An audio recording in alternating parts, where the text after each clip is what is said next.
Pane chitiko chinoshamisa chinoonekwa mumapictures political meeting panoonekwa kuti aiwa the general Chiwenga havachatombotrusti vakomana vanoshandidzana navo kunyange kupresidency ikoko. Chitiko ichi chashamisa vanhu, chinoonekwa kuti aiwa ari kutotya kutopoizeniwa. Mashoko anobuda chiexposwa pana panova kumuna namajara-jariswa chiprovida evidence. Sana penda mashoko anobuda nyugo pana upload subscribe like turn on the bell kuti ipinda pendo pakamposta pictures ramuri kuona a water bottle yamuri kuona iyo from a manufacturing company yamuri kuona yakaproviderwa VP.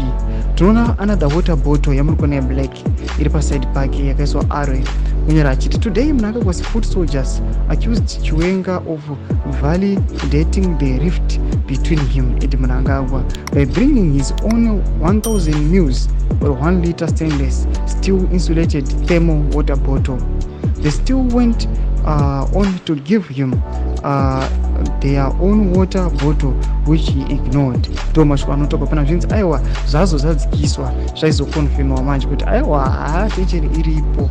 Vanhu vaimbotaura zvekuti kuzogerwa moustache seya bhobho kana kuti kutsamwisa fesi kana kusunga fesi setambo dzebhutsu, vanhu vachikomenda zvakawanda-wanda. But muzana nhasi aiwa the revelation has been fulfilled.